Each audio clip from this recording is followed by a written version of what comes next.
अस्सलाम वालेकुम विद्यार्थी मित्रांनो, तुमचं माझी Marathi for Urdu medium school या यूट्यूब चॅनलवर पुन्हा मनपूर्वक स्वागत आहे.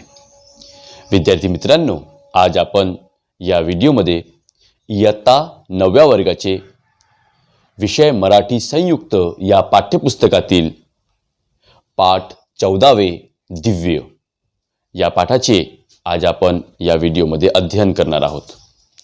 या पाठाचे लेखक आहेत जयंत नारळीकर. बच्चों, पाठ 14वें दिव्य हम इस पाठ के 3 हिस्से करेंगे. भाग 1 स्पष्टीकरण, भाग 2 भी स्पष्टीकरण आणि भाग 3 स्वाध्याय. तो बच्चों, हम इस वीडियो में भाग 1 स्पष्टीकरण देखने जा रहे हैं. उससे पहले बच्चों, आप लोग अपनी अपनी मराठी की किताबें निकाल लेंगे और साथ ही एक एक पेंसिल भी निकाल लेंगे, ताकि जब स्पष्टीकरण करते वक्त जब सर आपको कठिन शब्दों के अर्थ बताए तो आप उसे अपनी किताब में या कॉपी में पेंसिल से नोट कर लेंगे. तो चलो फिर बच्चों, हम शुरुआत करते हैं अपने इस पाठ की. पाठ 14वें दिव्य, लेखक जयंत नारळीकर. चलिए, पान क्रमांक 41, पेज नंबर 41 निकालिए. पान क्रमांक 41 वर दिलेला आहे पाठ 14 दिव्य आणि या पाठाचे लेखक आहेत जयंत नारळीकर. तो बच्चों, शॉर्ट में हम लेखक परिचय पढ़ ले रहे हैं. आप लोग ध्यान देंगे, जो आपके स्क्रीन के ऊपर भी आ गया है. जयंत नारळीकर, जन्म 1938, प्रसिद्ध खगोलशास्त्रज्ञ, लेखक, विज्ञान कथा, कादंबरीकार. मराठी साहित्यातील त्यांचे महत्त्वपूर्ण योगदान म्हणजे त्यांच्या विज्ञान कथा. यक्षांची देणगी हा विज्ञान कथा संग्रह, प्रेषित, वामन परत न आला, व्हायरस या विज्ञान कादंबऱ्या, विज्ञान आणि वैज्ञानिक, गणितातल्या गमती जमती, आकाशाशी जुळले नाते इत्यादी पुस्तके प्रसिद्ध.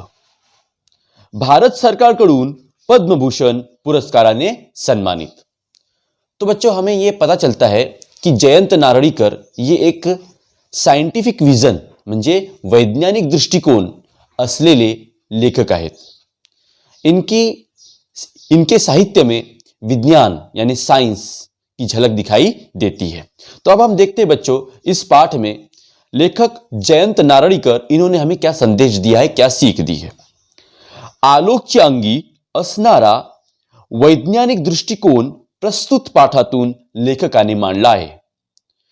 वैज्ञानिक दृष्टिकोन मतलब साइंटिफिक विजन, या इसको हम बोलेंगे साइंसी नजरिया. तो इस पाठ में लेखक जयंत नारळीकर इन्होंने आलोक नाम के लड़के के अंदर कुछ साइंटिफिक विजन, कुछ साइंटिफिक दृष्टिकोन वाले गुण हैं, साइंटिफिक गुण है, क्वालिटीज है. तो उन साइंटिफिक क्वालिटीज का वर्णन इस पाठ में लेखक ने किया है. तो बच्चों, शुरुआत करते हैं हम अपने पाठ की. पान क्रमांक 41, उतारा पहिला. 21व्या शतकाच्या मध्यावर घडणारी ही कथा आहे आलोक नाईक नावाच्या विलक्षण बुद्धिमान मुलाची. सबसे पहले बच्चों, हम शब्दार्थ देख लेते हैं. 21वें शतक मतलब 21वीं सदी, मध्यावर मतलब 21वीं सदी के दरमियान में, विलक्षण बुद्धिमान मतलब बेहद अक्लमंद, बहुत ज्यादा होशियार. तो 21वीं सदी के दरमियान में घटी हुई ये कहानी है आलोक नाईक नाम के बहुत ही ज्यादा होशियार लड़के की. तो देखते हैं क्या है कहानी. अंतराळातल्या वसाहतींमध्ये राहून काम करण्यासाठी जगातल्या निवड बुद्धिमान मुलामुलींना विशेष शाळांमध्ये प्रशिक्षणासाठी पाठविण्यात येई. शब्दार्थ बघा. अंतराळ, अंतराळ मतलब बच्चों स्पेस या खला कहते हैं जिसे. वसाहत, वसाहत मतलब वहीं पे ही रहकर अपनी पढ़ाई करना और काम करना. विशेष मतलब खास, बहुत ही अलग दृष्टिकोन वाले. प्रशिक्षण मतलब ट्रेनिंग. तो सारे दुनिया के बच्चों का निवड़ करके, उनका सिलेक्शन करके स्पेस में एक वसाहत निर्माण की गई है। और उस वसाहत में रहकर, स्पेस में रहकर उन बच्चों को या उन साइंटिस्ट को वहां पर उन लोगों को रिसर्च करना होता है। और उस रिसर्च के लिए उन्हें प्रशिक्षण यानी ट्रेनिंग दी जाती है। वो ट्रेनिंग के लिए दुनिया भर से बच्चे सिलेक्ट किए जाते हैं। तो देखते हैं आगे। भारत तर्फे एका वर्षी आलोकची निवड झाली आणि भारत से आलोक नाईक नाम के बच्चे की निवड हुई, सिलेक्शन हुआ आणि तो सिंगापूरच्या शाळेमध्ये दाखल झाला आणि ती शाळा सिंगापूरमध्ये होती आणि त्या सिंगापूर शाळेमध्ये आलोक नाईक यांचे दाखला झाला, याला प्रवेश मिळाला। हुआन चेंग हा चीनी विद्यार्थी त्या शाळेत होता आणि त्या शाळेमध्ये म्हणजे सिंगापूर या शाळेमध्ये हुआन चेंग नावाचा एक चीनी विद्यार्थी सुद्धा राहत होता। चला पुढे। ज्या परिस्थितीत चेंगची आलोकशी दोस्ती झाली ती अद्भुत या सदरात मोडेल। नवीन विद्यार्थ्याला आत आणा, चेंगने आज्ञा केली। तो एका लांब मध्यभागी राजासारखा ऐटीत बसला होता। त्याच्या दोन्ही बाजूंना 5-5 मुले मुली बसल्या होत्या। ही सीनियर विद्यार्थ्यांची कमिटी होती आणि चेंग तिचा अध्यक्ष होता।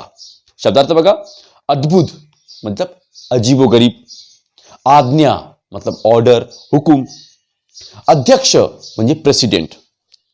तर ज्या परिस्थितीत चेंगची आलोकशी दोस्ती झाली ती अद्भुत या सदरात मोडेल। तो जिस परिस्थिति में, जिस कंडीशन में आलोक नाइक और ह्युआन चेंग इन दोनों की मुलाकात हुई, दोस्ती हुई, वो समय या वो परिस्थिति एक अद्भुत समय में, एक अनोखे समय में, एक अजीबोगरीब घटना में इसका शुमार किया जाएगा। नवीन विद्यार्थ्याला आत आणा, चेंग ने आज्ञा केली। अब चेंग नाम का लड़का जो उस कमेटी का अध्यक्ष है, उसने बाकी बच्चों को हुक्म दिया, नवीन विद्यार्थ्याला आत आना। जो नया लड़का है, जिसने अभी नया एडमिशन लिया है सिंगापुर के स्कूल में, हमारी स्कूल में, उसे अंदर लाओ। तो एका लांब मध्यभागी राजासारखा ऐटीत बसला होता और चेंग बिल्कुल बीचों बीच बादशाह के जैसा, राजासारखा म्हणजे बादशाह के जैसा, वो ऐट से बिल्कुल ठाठ से बिल्कुल बीचों बीच बैठा था। त्याच्या दोन्ही बाजूंना 5-5 मुले मुली बसल्या होत्या और उसके दोनों बाजू से लेफ्ट हैंड साइड और राइट हैंड साइड पे 5-5 लड़के लड़कियां बैठे थे। जैसे बादशाह बीच में बैठा होता है और आजू बाजू लेफ्ट हैंड साइड और राइट हैंड साइड पे उसके कई प्रधान बैठे होते हैं, उस तरह से चेंग की वहां पे स्थिति थी। ही सीनियर विद्यार्थ्यांची कमिटी होती आणि चेंग तिचा अध्यक्ष होता और वो सीनियर स्टूडेंट्स की कमिटी थी और चेंग, ह्युआन चेंग, ये उस कमेटी का प्रेसिडेंट था, अध्यक्ष था। मतलब कि अब आलोक नाइक जो जूनियर स्टूडेंट है, उसकी सीनियर स्टूडेंट्स उसकी रैगिंग करने वाले थे। रैगिंग आज एक गुनाह है। रैगिंग जूनियर स्टूडेंट्स की, सीनियर स्टूडेंट्स इन बच्चों की रैगिंग करते हैं, उनको कुछ टास्क देते हैं और टास्क उन्हें पूरा करना होता है। अगर वो टास्क वो पूरा नहीं किए तो उनको शिक्षा देते हैं, उनको माने पनिशमेंट करते हैं। तो देखते हैं कि अब आलोक नाइक की रैगिंग कैसी होती है। पुढं, हुशार मुले मुली असली त्यांच्यात हुडपणा नसतो असे नाही, विशेष करून शाळेमध्ये त्या हुडपणाला जास्त जोर येतो। सिंगापूरच्या शाळेत हा हुडपणा मोठ्या स्वरूपात प्रकट व्हायचा। नवीन विद्यार्थ्यांची खोड काढण्याची तिथे प्रथाच होती। त्या प्रथेला भारदस्तपणा यावा म्हणून खोड काढणाऱ्यातर्फे एक समिती स्थापन करण्यात आली। तिच्यात बहुतेक दुसऱ्या वर्षातले विद्यार्थी असायचे। त्रास देण्याचे वेगवेगळे प्रकार, ज्याच्या सुपीक डोक्यातून सर्वात जास्त निघतील तो म्होरक्या बने। या नियमानुसार चेंग त्या कमिटीचा चेअरमॅन बनला होता। आता शब्दार्थ बघा, हुडपणा मतलब शरारती, खोड काटने मतलब सताना, किसी को परेशान करना। प्रथा मतलब रस्म या कस्टम। त्रास मतलब तकलीफ। सुपीक डोक्यात, सुपीक डोक्यात मतलब होशियार दिमाग में। म्होरक्या, म्होरक्या मतलब लीडर या प्रेसिडेंट। चलो अब देखते हैं, हुशार मुले असली तरी त्यांच्यात हुड़पना नसतो असे नहीं। तो अब लेखक हमें बता रहे हैं कि अगर बच्चे होशियार भी अगर है तब भी उनमें हुड़पना यानी बदमाशी, शरारतीपना नहीं रहता, ऐसा कुछ भी नहीं है। विशेष करून शाळेमध्ये त्या हुड़पनाला जास्त जोर येतो और खास तौर पे जब बच्चे स्कूल पढ़ते हैं तो तब इस शरारतीपने को यानी हुड़पना को ज्यादा ही जोर आता है, जास्तच ऊत येते। बरोबर आहे ना? शाळेत शिकताना आपल्या सर्वाच्या अंगात जास्तच ऊत येते, जास्तच हुड़पना येतो, हे काही नवीन नाही। चला पुढं, सिंगापूरच्या शाळेत हा हुड़पना मोठ्या स्वरूपात प्रकट व्हायचा और सिंगापुर के स्कूल में ये हुड़पना, शरारतीपना बहुत ज्यादा पैमाने पे सामने आता था, बच्चों को परेशान किया जाता था। नवीन विद्यार्थ्यांची खोड काढण्याची तिथे प्रथाच होती और सिंगापुर के स्कूल में जो बच्चे न्यू एडमिशन लेते थे उनकी खोड निकालने की, उनको परेशान करने की, उनको तकलीफ देने की वहां पे एक प्रथा बन गई थी, रस्म ही बन गई थी, उनकी रैगिंग करने की एक प्रथा ही थी। त्या प्रथेला भारदस्तपणा यावा म्हणून खोड काढणाऱ्यातर्फे एक समिति स्थापन करण्यात आली और उन बच्चों को, उन न्यू एडमिशन के बच्चों को, न्यू कमर्स को बहुत ज्यादा तौर पे अच्छे से सताने के लिए, अच्छे से परेशान करने के लिए, अच्छी ज्यादा खोड़ निकालने के लिए, उस प्रथे को एक नया भारदस्तपना लाने के लिए नई नई तरकीब, नए नए टेक्निक्स को इजाद किया जाता था और उन खोड़ काटनारा तरफे यानी सीनियर लोगों की, जो रैगिंग लेने वाले थे उन लोगों की तरफ से एक कमिटी बनाई गई। समिति मतलब कमिटी। तिच्यात बहुतेक दुसऱ्या वर्षातले विद्यार्थी असायचे और उस समिति में ज्यादातर नेक्स्ट ईयर के मतलब सीनियर स्टूडेंट्स ही रहते थे। त्रास देण्याचे वेगवेगळे प्रकार ज्याच्या सुपीक डोक्यातून सर्वात जास्त निघतील तो म्होरक्या बने। आणि त्रास देने के जो न्यू कमर्स बच्चे हैं उन लोगों को सताने के नई नई टेक्निक्स जिसके दिमाग में, जिसके होशियार बुद्धि में आएगा वही बच्चा उस कमिटी का म्होरक्या बनता था। म्होरक्या म्हणजे लीडर या प्रेसिडेंट बनता था और या नियमानुसार चेंग त्या कमिटीचा चेअरमॅन बनला होता आणि याच नियमानुसार चेंग, ह्युआन चेंग त्या कमिटीचा चेअरमॅन बनला होता। म्हणजे ह्युआन चेंग हा त्या सर्व सीनियर विद्यार्थ्यांमधून सर्वात जास्त बुद्धिमान होता। चला पुढं, चेंगच्या आज्ञेवरून दोघांनी जाऊन खोली बाहेर धरून ठेवलेल्या नवीन विद्यार्थ्याला आत आणले। आता चेंगने आज्ञा केली होती की आणा त्या नवीन विद्यार्थ्याला माझ्या समोर पेश करा किंवा हजर करा। काही सीनियर विद्यार्थी बाहेर गेले आणि त्यांनी आलोक नाईकला बाहेरून पकडून आत आणले आणि चेंग समोर उभं केलं। आलोक नाईक, चेंगने समोरच्या मुलाकडे पाहिले। अंगषष्टीने हाडकुडा पण चेहऱ्यावर विलक्षण बुद्धिमत्तेचे तेज असलेला हा मुलगा पाहून चेंगला मनातून त्याच्याबद्दल सहानुभूती वाटली, पण ती दाबून तो करड्या स्वरात म्हणाला। चला शब्दार्थ बघा, अंगयष्टीने हाडकुड़ा मतलब कि बॉडी से पूरा हड्डियों का ढांचा, मतलब मोटा तगड़ा नहीं था, वो तंदुरुस्त नहीं था। आलोक नाइक बिल्कुल ही पतला सा, पतला दिखाई देने वाला, हड्डियों का ढांचा जैसा उसकी शरीरयष्टि थी। विलक्षण बुद्धिमत्तेचे तेज और उसके चेहरे पे एक अजीबोगरीब बुद्धिमत्ता मतलब होशियारी का तेज था, रौनक थी, नूर था। करड़िया स्वरात मतलब सख्त स्वरों में, बड़ी सख्त आवाज में। सहानुभूति मतलब हमदर्दी। चलो देखते हैं। चेंग ने समोरच्या मुलाकडे पाहिले। चेंग ने सामने के लड़के की तरफ देखा जो आलोक नाइक नाम का लड़का उसके सामने खड़ा था। तो देखता है तो कैसा लड़का है वो, अंगयष्टि ने हाडकुड़ा मतलब कि बॉडी से बिल्कुल हड्डियों का ढांचा लग रहा था, बिल्कुल पतला सा था। दुबला सा था, पण चेहऱ्यावर विलक्षण बुद्धिमत्तेचे तेज असलेला. लेकिन आलोक नाईक के चेहरे पर अलग ही बुद्धिमत्ते का तेज, मतलब होशियारी का तेज, रौनक, रोशनी, नूर ही था. मतलब वो लड़के की, मतलब आलोक नाईक इतना होशियार था, उसके चेहरे से ही उसकी होशियारी दिखाई पड़ती थी. हा मुलगा पाहून चेंगला मनातून त्याच्याबद्दल सहानुभूती वाटली और उसका वो चेहरा देखकर, उसकी विलक्षण बुद्धिमत्ता की रौनक देखकर चेंग को उसके ऊपर सहानुभूती हुई, या बोलेंगे हम उसको हमदर्दी हुई. पण ती दाबून तो करड्या स्वरात म्हणाला. लेकिन वो हमदर्दी को रोककर वो करड़े स्वर में, सख्त स्वरों में बोलने लगा. क्या बोलने लगा? मी हाक मारली की उत्तर द्यायचं, असला इथला रिवाज आहे. रिवाज मतलब रस्म. अब जैसे ही आलोक नाईक को चेंग के सामने खड़ा किया गया और चेंग ने उसे आलोक नाईक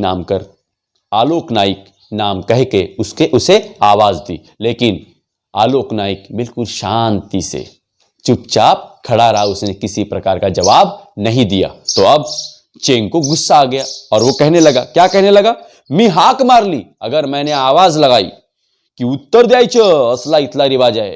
तो आलोक ने कहता है कि जैसे ही मैंने आवाज लगाई तो मेरे आवाज को जवाब देना तुम्हारा काम है, और यह ऐसा ही यहां का रिवाज है, ऐसे ही यहां की प्रथा है. आपला परिचय एकतर्फी झाला, तो पूर्ण व्हायची मी वाट पाहत होतो, आलोक शांतपणे म्हणाला. अब आलोक नाईक बिल्कुल शांति से, पीसफुली वो खड़ा था और वो कहने लगा. क्या कहने लगा? आपला परिचय एक तरफी झाला, मतलब हमारा अपना इंट्रोडक्शन वो सिर्फ एक तरफी हुआ, यानी वन साइड हुआ. मतलब कि आपको मेरा नाम पता है, लेकिन आप लोगों ने अपना नाम नहीं बताया. तो पूर्ण व्हायची मी वाट पाहत होतो, और वो इंट्रोडक्शन पूरा होने का मैं इंतजार कर रहा था. आमची नावं तुला कळण्याची काही जरूरत नाही, चेंग म्हणाला किंवा चेंग गरजला. अब चेंग गरजने लगा, आग बबूला हो गया. चेंग गुस्से से बोलने लगा कि हमारा नाम तुझे मालूम होने की कोई जरूरत नहीं है. त्यावर आलोक म्हणाला, ठीक आहे, तुम्हाला जर नाव सांगायची लाज वाटत असली तर सांगू नका.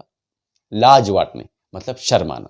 तो आलोक नाईक कहता है कि हाँ ठीक है, अगर आप लोगों को नाम बताने में शर्म आ रही है तो नाम मत बताइए. आलोकच्या चेहऱ्यावर अपरोध दिसत होता. चेंग वरमला और आलोक के चेहरे पर अलग तरह का सुकून, चैन नजर आ रहा था. इसलिए चेंग वरमला, मतलब चेंग थोड़ा सा दब गया, थोड़ा सा वो डर गया. नेहमी त्याच्या पुढे आणलेले नवीन विद्यार्थी आधीच गळून गेलेले असायचे. त्याला प्रत्युत्तर करणारा प्रथमच भेटत होता. शब्दार्थ बघा, प्रत्युत्तर देने मतलब जवाब देना, उलटकर जवाब देना. तो चेंग सोचने लगा कि मेरे सामने जब भी नए लड़के आते थे या लाए जाते थे तो मेरे सामने आते ही वो बिल्कुल गल जाते थे, डर जाते थे. लेकिन चेंग को उसके प्रश्नों के उत्तर देने वाला, उलट जवाब देने वाला विद्यार्थी पहली बार मिला था, और वो कौन था? आलोक नाईक. पुढं, मी हुआन चेंग, मी या कमिटीचा चेअरमॅन. त्याने इतरांची नावे सांगितली आणि पुढे म्हणाला.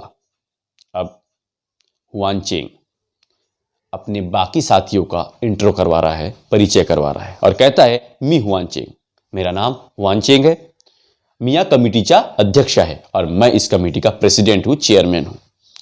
और बाकी दोस्तों के या बाकी अपने कमेटी के मेंबर्स के भी उन्होंने इंट्रोडक्शन करवाया. और आगे कहने लगा, तुझ्या पुढं जे वाढून ठेवलंय ते अशा वेळ काढूपणानं फार वेळ पुढं ढकलता येणार नाही तुला. शब्दार्थ बघा, वेळ काढूपणानं. वेळ काढूपणानं मतलब वेळ काढूपना मतलब क्या? Time pass. तो चेंग कहता है कि आलोक नाईक, तेरे सामने जो कुछ भी रखा गया है, जो कुछ भी पेश किया गया है, वह इसी टाइम पास की बातें करके तू इसे बहला नहीं सकता, उसको रोक नहीं सकता। आगे देखते हैं। माझ्या पुढं काय वाढून ठेवलंय ते अजून मला माहित नाही। ते अप्रिय असेल तर पुढं ढकलण्याचा प्रश्न उद्भवतो, पण जोपर्यंत ते प्रिय आहे का अप्रिय आहे हेच मला माहित नाही तोपर्यंत मी वेळ काढूपणा करतोय असं म्हणणं तर्कसंगत होणार नाही। शब्दार्थ बघा। वाढून मतलब बर्तावा करके रखना, पुढं ढकलण्याचा प्रश्न, पुढं ढकेलने मतलब आगे ढकेलना या आगे सरकाना। उद्भवतो मतलब पैदा होना, निर्माण होना। वेळ काढूपना मतलब टाइम पास। तर्कसंगत मतलब मुनासिब। तो आलोक नाइक कहने लगा कि मेरे सामने तो अभी कुछ पेश किया ही नहीं गया, सिर्फ मुझे लाके खड़ा किया गया है और आप बोल रहे हैं कि वेळ काढूपणा यानी कर रहा हूं मैं। लेकिन अगर मेरे सामने जो पेश किया जाएगा अगर वो सच में आगे ढकलने लायक जैसा काम होगा तो वह आगे ढकेला ही जाएगा। अगर वो चीज मुझे प्रिय होगी तो ही मैं उसे एक्सेप्ट करूंगा, अगर वो अप्रिय होगी तो उसे खुद ब खुद आगे ढकेल दिया जाएगा और टाइम पास किया जाएगा। और ऐसा मुझे कहने में कोई मुनासिब नहीं लग रहा। और अगर आप जो बोल रहे हैं कि पुढं ढकलता येईल का, तो ये भी मुझे मुनासिब नहीं लग रहा है। आलोकशी वाद घालत बसलो तर आपला निभाव लागणार नाही हे चेंगला एव्हानाकडून चुकले होते, तो सरळ मुद्द्यावर आला। और चेंग को पता चल गया था कि आलोक नाइक से हमारा टिकाव नहीं लगेगा, इसलिए वो उससे आगे बात न करते हुए आगे बढ़ा। बच्चों, ये हो गया हमारा भाग 1 का स्पष्टीकरण। अब हम बचे हुए पाठ का भाग 2 वीडियो में हम स्पष्टीकरण देखेंगे। चलिए बच्चों, अगर आपको वीडियो पसंद आया है तो वीडियो को लाइक करें, आगे शेयर करें। Thank you.